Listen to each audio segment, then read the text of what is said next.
Welcome to another episode of Oh, the Ray and Nev show. We're Oh, back. the It's Ray and good. Nev Show. We're back. We're Yeah. absolutely back. Nev, it's an amazing. I mean, you guys don't see me on camera, but let me go ahead and pop in here real quick. How you doing, fellas? How you doing? I'm So good. I'm good. Do you want I, to explain to the people why you're not here and why you're over there? I had some schedule. Put yourself on the screen. They're not going to be able to see you. They can hear you though. Yeah, so I had some scheduling conflicts, so I ended up having to be here instead of there at the studio. But I wanted to make sure I got in on this episode, so I wanted to make sure that we did this episode because it's important. It's a great episode. You guys are in for a treat. So without further ado, let's continue with the episode. My question to you is: you have a gentleman sitting to your left on my screen, right? Probably on your screen, Yeah. but introduce the gentleman and let's talk about that. So we have Mr. Edward Lee, and you do your introduction, man. My name is Edward Lee, aka Lifting Lee. I've been with La Rosa since 2017. Been pretty much at this office the entire time. Been able to grow my real estate career here and just continue to stay relevant in the game. So I feel like I could have did a better introduction. So this is Listing Lee here right now, right? Coach, mentor, leader. What am I leaving out? Broker associate. Broker associate, broker Edward Lee right here.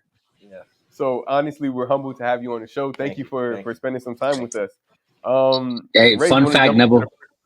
Yeah. Yeah, fun fact. Before we actually had the Ray and Nev show, me and Edward Lee did a video. We were concerned about what OfferPad and what Open Door were Open doing, and we door. did a Yeah. review on them.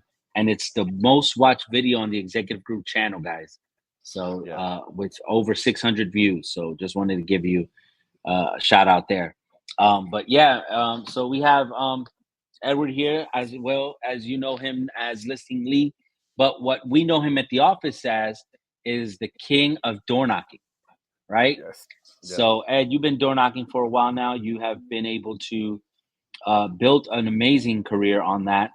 But Yeah. I want to say about a year ago, you decided to take a turn Yes. into door knocking for a purpose. Tell us a little bit about what that purpose is.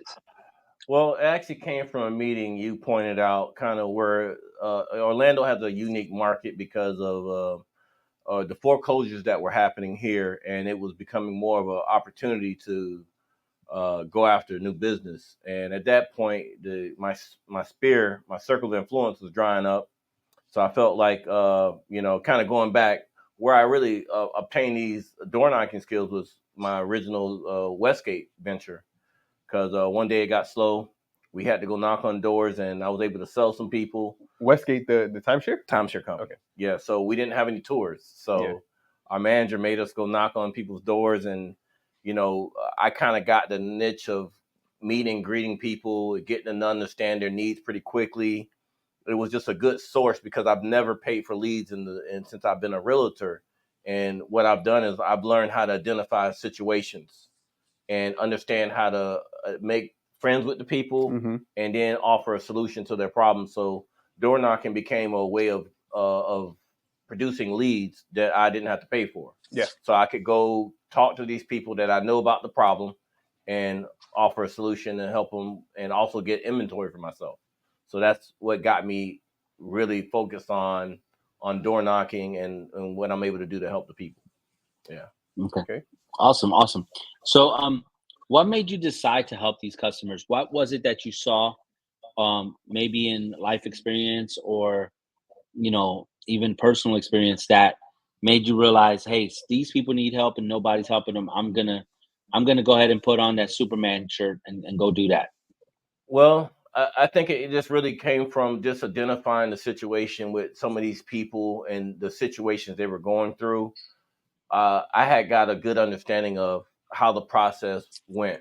And once I understood that, I identified that a lot of these people that were going through these situations were just regular, everyday folks that just didn't understand real estate like I did. And I used my understanding of foreclosures and the process to potentially help them get all the equity out the house so that way they didn't get foreclosed on and leave money on the table. And of course, it gave me a listing. So, I had some work, and I was able to help family create some good relationships and get some referrals. So it was a win-win in my book. Awesome, awesome. Now, when you started to see and you started to go to these homes, you know, honestly, what a realtor does is they make money based on a house closing, right? But you Hmm. didn't do that. Tell us a little bit about that. Tell us what Well, was your main purpose to walk in the door, and sometimes the closing the house wasn't the main purpose. What was the main purpose? And give us a little bit of detail. Maybe tell us a story. well, when you would meet a family, the first thing is understanding what happened, what's the problem, what are they looking to do, and a lot of times when you start building relationships, they start telling you, and their objective is to save the house. And I've gotten to a point where I understand, well, we've been in front of so many families that let's call the bank, let's get the bank involved. Literally just had a story this week where I door knocked a guy. I want to say Monday, Tuesday. Or it might have been a few days ago. But to make a long story short, he called me back. We set an appointment because he had an auction date up in September. So when I got the guy, I said, hey, I explained who I was. And I said, hey, we can find out. Of course, what do you want to do? Do you want to try and save it? Of course, you want to try and save it. So from that point, we get the parties, the powers to be involved. We called the bank and asked them, hey, he verified the account. What are our options? Do we qualify for modification? Now, let me give you the details of this one because this one was a very unique one. This family had had the house for 3 years and hadn't made a payment in two, right? So we just asked a simple question: did this family qualify for a modification? And with the banks trying to do everything to help them, they had a program available for them to go forward. They just had to answer a few questions, and they took them off the auction block and sent them the paperwork for the modification. So that happened very quickly because once you get people to talk, it's just more of like, okay, let's see what our options are. If we can save it, great. We'll go with the saving route. And if we can't, then let's look at how much equity we can get out the house for you and go that route. In this case, the bank was willing to work with them. And if we never made that phone call, he was just going to let the house get auctioned. So good thing is I came in and was able to talk, create a relationship. And then as we say, okay, let's get the bank on the phone, and then the bank will tell us what we can or can't do, so we can get out of the gray areas and deal with the facts. Yeah. So once we got all the facts out, it was pretty self-explanatory. They said he could save it, he could afford the monthly payment now that the troubles are behind him, and he was able to move forward. So it was a to me a great situation because not all of them are sell the house. Hmm. Some of them just have to be maybe a little bit more responsible with taking time out to weigh their options instead of running from them. Yeah. And what I Well, was able to do is help them face the issue. So well, my, that's my that's question. something that I had. That's something that I had in mind. The biggest thing that, and I know you were going to ask a question, Neville, but I wanted to ask this first, before you go into asking the question. When you started going to the home, obviously the purpose was um, to save them, right? Either Yes. it's by selling the home. You're going to give them the options. My Hmm. thing is, what would you say to the general public today about what they need to start doing when they get in situations like this? Like, what's the first step they should take? Okay, let's make Oh, sure everybody's on the same page. before you answer that question, can you put the screen on the third option so you don't cut us off? Yeah, there All you right. go. So in a situation where you're going through some turmoil, stress, weigh your options. Talk to a professional. It's like almost having a lawyer on your side. Talk to a real estate professional so that way you can weigh your options. First, let's weigh out all our facts. Where are you at financially? Let's get the bank on the phone to see if a reinstatement is a possibility, a modification. They'll tell you what they're going to give you. And when you talking with the bank, now a lot of times when I run across these families, they go out and hire an attorney to do something that they can do directly with the bank. I'd rather say you take that money and put it towards the mortgage rather than paying someone to help you, because all we're doing is like counsel. But we're all we're going to do is get the bank on the phone, and the bank's going to tell us our options. The bank's going to tell you whether you qualify for modification, and it's going to be right then. You're not going to have to wait to find out. They're going to Question, tell you right. Go ahead. because you said something really interesting right now, and I want to make sure that the audience understood this. So let's say if somebody's going through this problem, they should just notify a real estate professional rather than notify an attorney. And Yeah, explain because that. now the reason being is because now we can really discuss your options on, hey, how are you feeling? What do you want to do? And let's see if that's a possibility by getting the bank involved to see what they will allow us to do. A lot of times people run to an attorney to buy more time to just kick the problem down the road, but don't really come up with an ultimate solution on moving forward. What I'm trying to do is determine what our options are and facilitate the best one that you pick. Now, if I can help save it, the bank's going to be the one that you're going to be working with. All I'm doing is making the call with you and asking the right questions to say, hey, what are our options? What can we do? Matter of fact, you and I have sat down with a family that were in a foreclosure for over 10 years, and the bank was still trying to modify this family. That's why my biggest challenge is getting people to talk about their problems or open up Do, about what they're going through. got it. Question. So the biggest thing about that, right? Like when you think about those families that get shut down, obviously everybody that's going through these kind of problems is going to shut down. What do you say to those families that will help them, guide themselves through this process and then get to someone like you a lot quicker, so they're not waiting 2, 3, or even like the family we went to help that was 10 10 years, years. which by the way we got them the Um, modification, which yeah, was another house saving. it's more of swallowing the pride and talking to people that can help. I think more you talk about it, the more people like myself who are educated in how to resolve the issue can help you. A lot of times you see people running from the problem opposed to facing the problem, which just only takes away your time to resolve the issue or lay out your options. The less time you give yourself, your options are kind of dictated to you. The more you get in front of it, and let me give you another story where I had a family. We're in this facing the same scenario, and we actually listed the house on the market.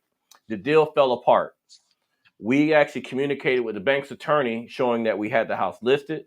We were just looking for the right contract, and by showing that we're trying to resolve the issue, the bank worked with the customer, and that works in the customer's favor because they're not going to get foreclosed, and they're looking for the right deal to sign off on to get their net proceeds to walk away with.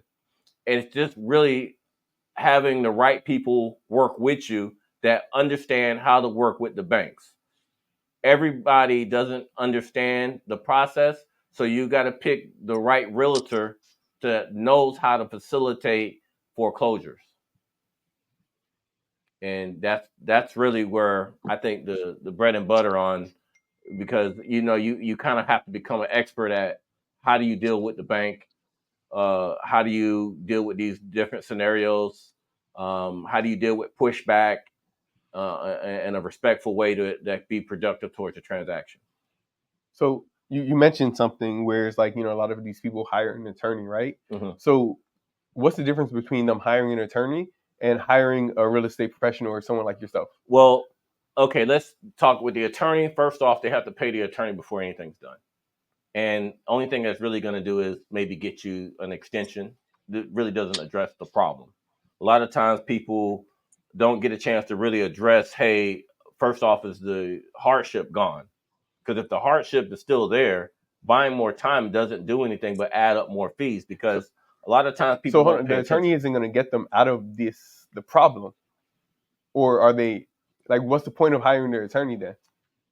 Well, in my point of view, what people are doing is they're using legal counsel to just buy more time, because if the legal counsel isn't talking about the modification or reinstatement, then the only thing they're doing is buying you more time, and which works against you, because if you read your final judgment, the final judgment also says you're accumulating interest per day on the loan.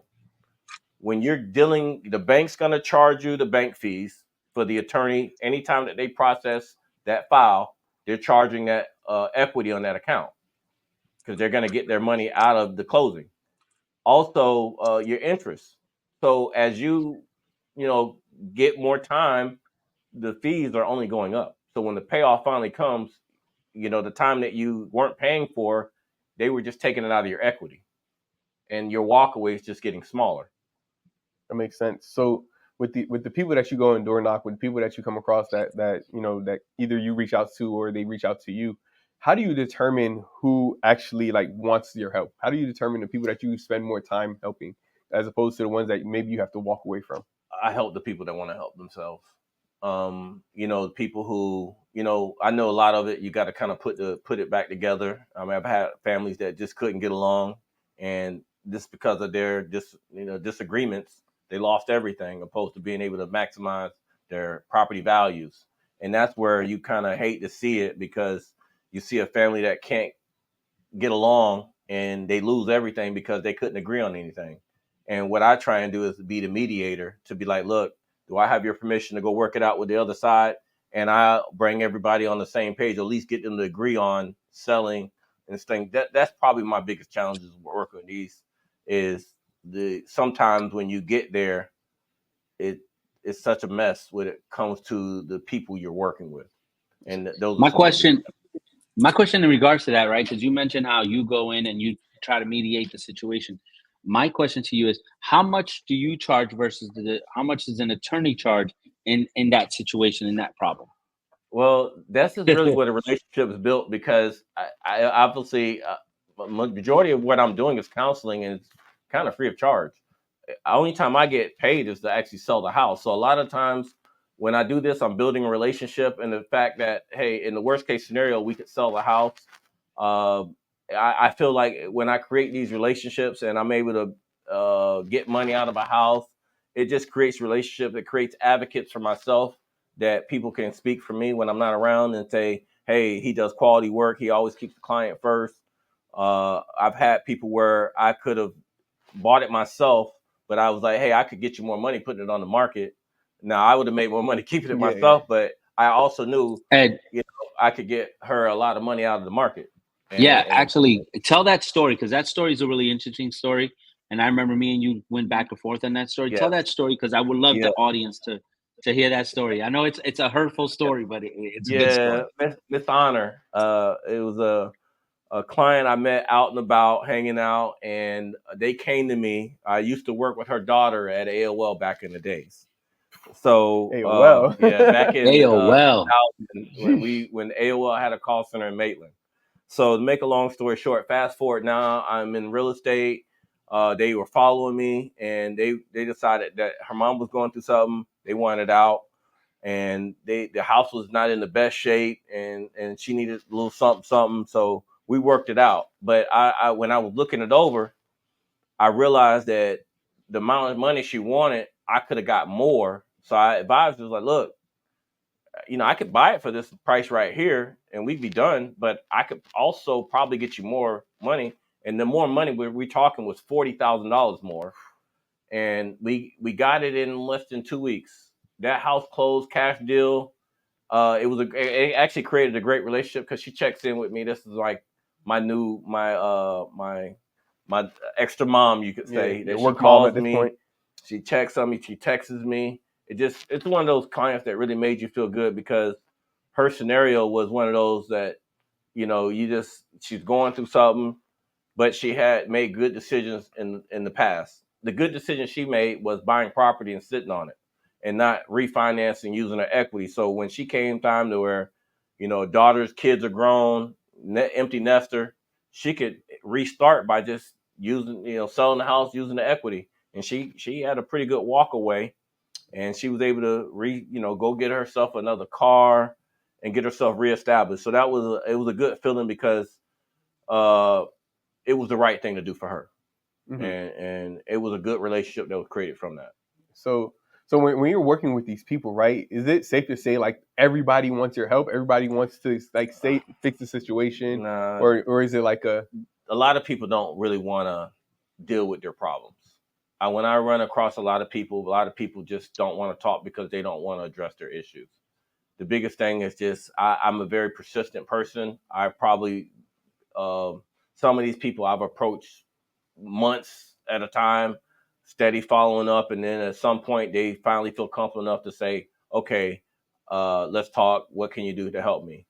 The biggest challenge is getting over their comfortability and them talking about what they're going through, feeling, I guess, vulnerable about that. But, just one of those things that, you know, I've come from I don't want to say I struggled, but we had some tough times growing up. So, I'm okay with dealing with tough situations. And a lot of mine are outside the box where I'm doing outside of realtor activities to just get stuff done. I mean, I've always been that type of realtor where I identify, like, okay, I got to buy this guy a phone, prepaid phone, because I can't come over here to talk to him every day. Yeah. These are things that you identify dealing with the client that, hey, like I got a disabled client that I'm dealing with a probate. So every time I got to get stuff done, I helped her with her Section 8. I helped her with all the paperwork for everything. I go to her because she's disabled. These are things that I pick up that I identify in a transaction that it's not really a part of my responsibility, but if I don't do it, the transaction doesn't move. So I identify the situation to understand what more I have to do to make this work. Whether it's me inserting myself to do the little stuff, whether it's me having to take care of Section 8, whether it's me, whatever I got to do to make a deal work outside of real estate activities is what real estate is really about. I like that you actually said that, doing what you need to do to make the deal work, right? Yeah. Because sometimes we have our list of what the responsibilities of a realtor is, right? Mm-hmm. How often do we stick to that list 100%? I was going out of business trying to stick to that list. You can't. You have to go above and beyond every single time. Because it became what I did, because I would identify the situation and I'd understand, okay, I've had a listing where the lights were cut out. Okay, let's do an addendum. I'll pay the light. We'll take it out the net proceeds. We can keep the house listed because we need lights for the inspections and stuff like that. So these are things that a realtor could ignore, but it's a partnership. If we can't get this house sold properly, I can't get paid and you can't get the equity. We're all stuck. So in order to keep things moving, sometimes you have to insert your money, your time, and your effort to get deals done. And I've identified that a long time ago. Hey, is it true? It's funny because I heard I heard there was a rumor that you were out here mowing lawns and stuff like that. Just want to set the record straight. I would identify that in order to get this house sold and get the amount of money we want to get, we need to make the house look a certain way. So who in this room has not painted a client's house yet? I've painted rooms. I've painted houses. Lawns. Yeah, I think we've all done it. Company. I used to go. There was a lady that her husband died, and it was more of a mental thing because they lived there together, and she was literally right across the street from me. So every day after I would get done working, I would go by and help prep the house, and she would talk to me. We would listen to some of his music, and I'd paint a room, or I'd help move stuff to get the house ready to list. And it to me, those are the special listings that you don't do it all for the money. You do it for the impact you have on the people.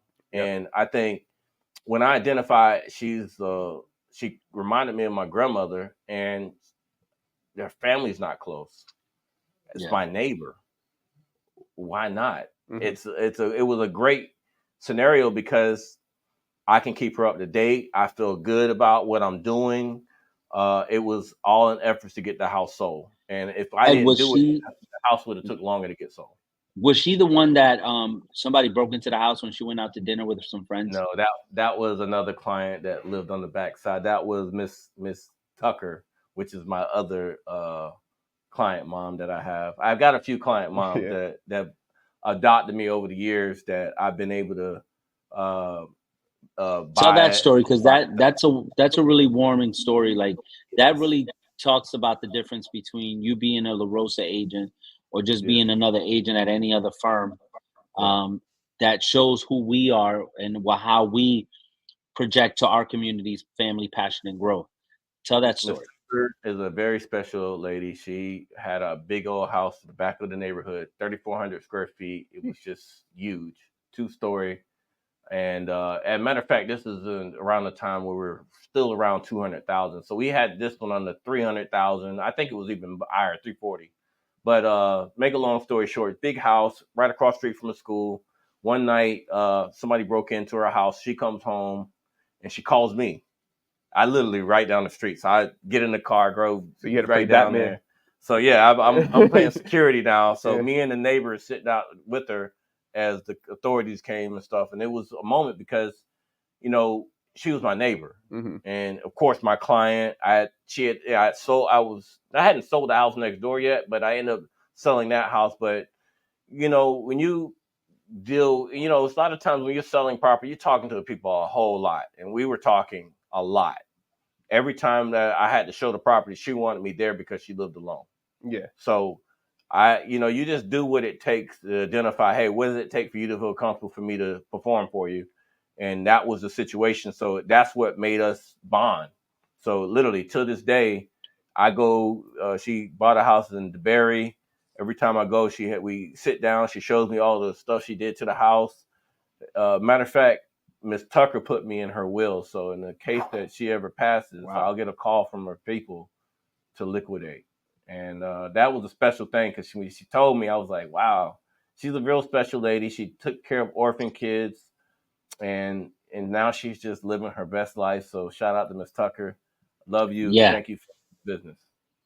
Yeah, I'll tell you this about Miss Tucker. So one day I call Ed, he's in the car with Miss Tucker, and she had pretty much everything amazing to say about him. And after we were done with that, I went back to Ed. I said, see, that's what it's all about.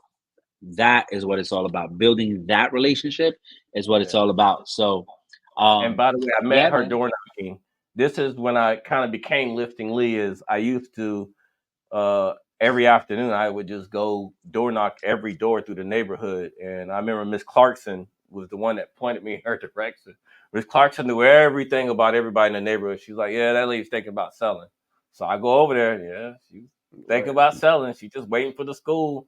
See, she was doing the orphans at the time. So all the rooms she had filled with kids going to school. She was a foster mom. So she was like, look, soon as school's out, I don't want this big house no more. I want to downsize and get the equity and go. So I was able to lift that house and actually help her buy another house the same day. So that was a great deal because once we got her under contract, I was able to find another house, one showing, got her. It was actually under contract at the time, and it fell apart during the inspection, Wow. and we jumped right in, and Yeah. it's done deal. So, and that was, you know, it's just one of those things that door knocking, building relationships, continuing the relationships.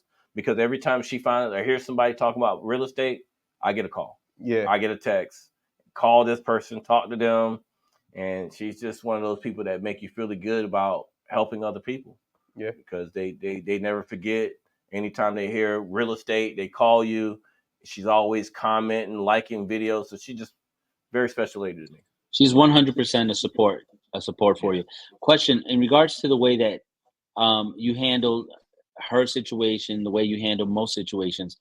And I know it's an amazing feeling because we all feel it. We're all realtors, right? But if you had to say what is one of the most special things that you like to do with every single customer that you know that you say, you know, this is not particularly special to any one customer. This is just something I do. What would you say that trait would be? Be personal, get to know people on a personal level, being able to talk through ups and downs, whatever thing may going on. It's a this is a business that we won't have. You don't have anything without the relationship, and I pride myself with the relationships I've had, the people who've embraced me. You know, these are your whys. Like, you remember some of these things, and you reminded me of some of these stories because it's been so many years since some of these things have happened, and you continue to evolve. I think that's kind of where we are today. With before I was doing door to door, now I'm going specifically to specific situations that I feel that I can really help because of my understanding of real estate, my patience with people, the ability that I have to go above and beyond that some just won't do. that I look at it like it's a part of the job and it goes with the business. Awesome. Awesome. Neville, man, we got a great one here, man. We got a great one here. Absolutely. He reminded me on like, what kind of drives you in your day to day in this business, because if you just focus on the selling the house and just getting your commission, I feel like you're just gonna fall apart. Like, Well, the relationships, because obviously that's the end game, right? But in the middle, on the way, is the bonds and the turmoils that come up and how you manage them. I mean, solve for X. What's the problem? What are we trying to fix? And that keeps everything moving. And then like a lot of times stuff comes up, liens on the house, and then you go create. You just find out more. I've never accepted no.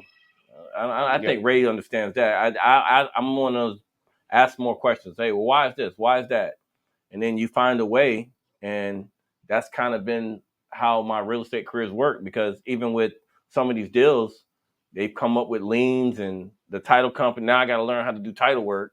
yeah, And then you learn like, hey, this isn't a proper lien because of this.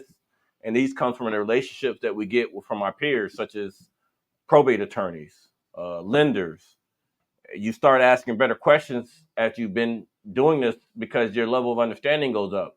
And that's the difference between different realtors, because this experience gives me different understandings of the business on different ways I can actually help you. And that's the reason why you want to really shop your realtor, to be able to understand, is your realtor a problem solver? Or is your realtor just somebody that hands over just a all your pencil equity? pusher.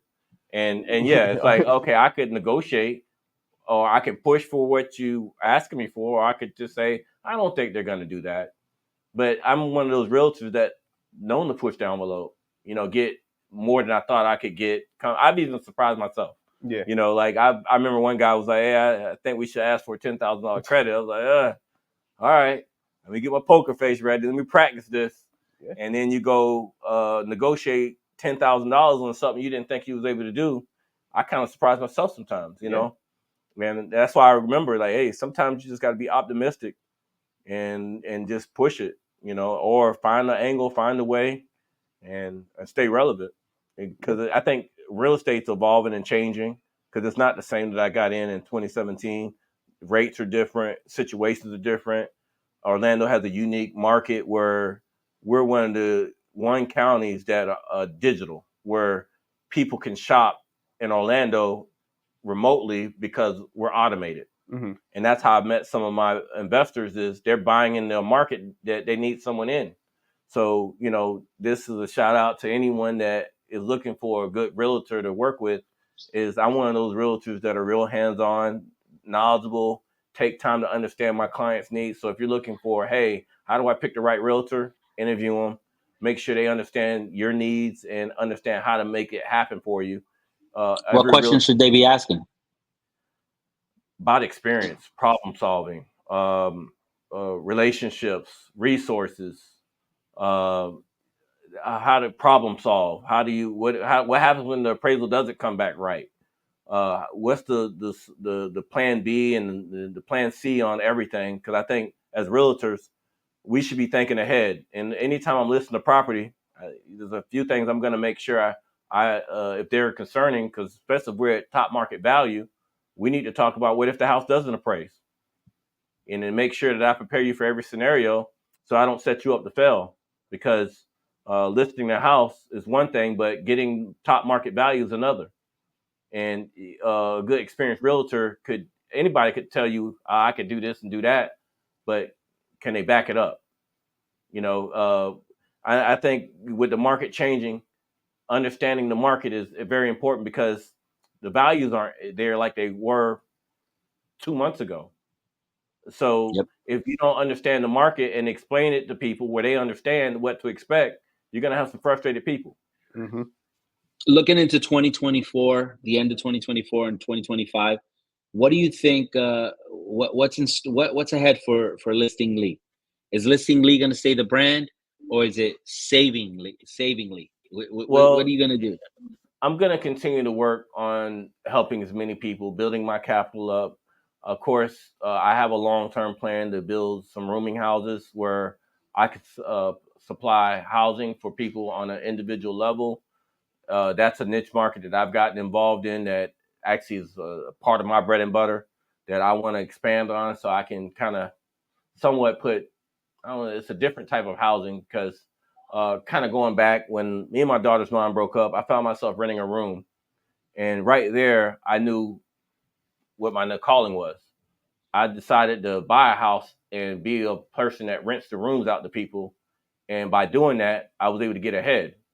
So when I wasn't selling real estate, I was still able to get by because of the rooms I was renting. And now that the rents are so high, I can get $900 a room. And these are just different avenues that it's a game within the game. So you're Everybody needs making house. money. So you're making money while you're helping people. Yes. And In helping essence. myself. So I was able to. So I was in a everybody's. where I couldn't afford the house anymore, and I knew I emptied my 401k, and it was a tough spot. This is actually before I got in real estate. I got laid off. I bought the house February 11th, got laid off February 25th of next year, and I remember because I had one room rented at the time, and when I got laid off, I didn't want to go back to getting a regular job anymore. I decided that enough was enough. I'm tired of starting over, and I wanted to become an entrepreneur. So what I did is I took all my bills and I divided them amongst the rooms left, and that's what I rented the rooms for. And that was back in 2011. And I've been doing the same thing since. And now now that we got the Airbnbs, it's a market now. Of course, my rates are going pretty good, and I've been able to do some pretty good things, and I'm able to help people and help myself at the same time. And I feel like this is the exit strategy to real estate for me. If Awesome. Provide a housing platform for individuals that could rent a room and get themselves back on track. Awesome. So, question for you. So if one of our viewers or consumers wanted to get a hold of you, where can they contact you, or where do they go to look for you? Well, you can give me a call on my cell phone. It's 407-535-1768. Of course, you can go on Facebook, Instagram, Edward Lee, or you can look me up on Instagram at Lifting Lee and contact me. We could definitely sit down, chop it up, talk about my experiences, what I can potentially do to help you with real estate, or if you're looking to get in. I've done mentoring. So there's a lot of different ways that we can connect. Awesome. So you help people actually get into real estate as well? Yeah, I do. Not as much as I used to, but I have taken time out to let people shadow, let people do ride-alongs, because I do, I teach anybody, but this ain't for everybody. We all know that. And I'll let people decide whether or not this is something they want to do. And if they want to partner, we can always talk about partnerships. Awesome. Well, guys, thank you so much for watching. Neville, do you have anything else you want to add to the show? No, I think we covered everything. Honestly, that was some great insight on just how you're able to get business, how you're able to help people. I loved it. And just kind of like a little tidbit on like what's your passion behind it. I like that. Yeah, I mean, it was a way to, I was in a bad situation. If I wouldn't have shared my house, I'd have lost my house.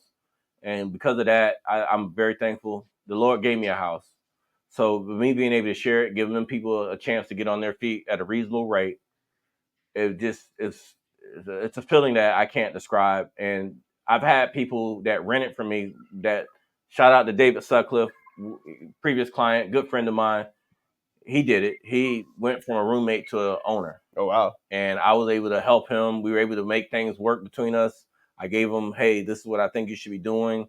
And he went and invested in himself and bought his own property. So it does work. Some just never get it. Some will, some won't. Mm-hmm. So what?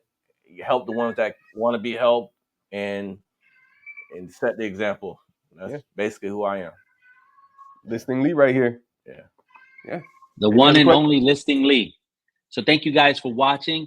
Remember to subscribe, put your comments down below. Look for Listing Lee. His phone number will be at the bottom, right? So please make sure that you understand that there is a way out of foreclosure. There are agents out there that care. As you can see, there's one here in the room. Make sure that you understand that there is a way out. The best way to do it is push right away to get with a realtor, not a attorney. We would have been going for hours about why you shouldn't do that. but I'm letting you know, it's the most inexpensive and most effective recourse is a real estate professional. So with that being said, thank you for being on the show, Ed. Thank you Thank you for having me. for giving us all that information, and I love those stories. Those stories still touch me to this day, even though some of them were, 3, 4, 5 years ago. But let's rock and roll, man. Let's continue. Let's finish the year strong. Let's help as many families as we can, and let's go into 2025 with the same purpose. We're just helping as many people as we can and building as many relationships that we can.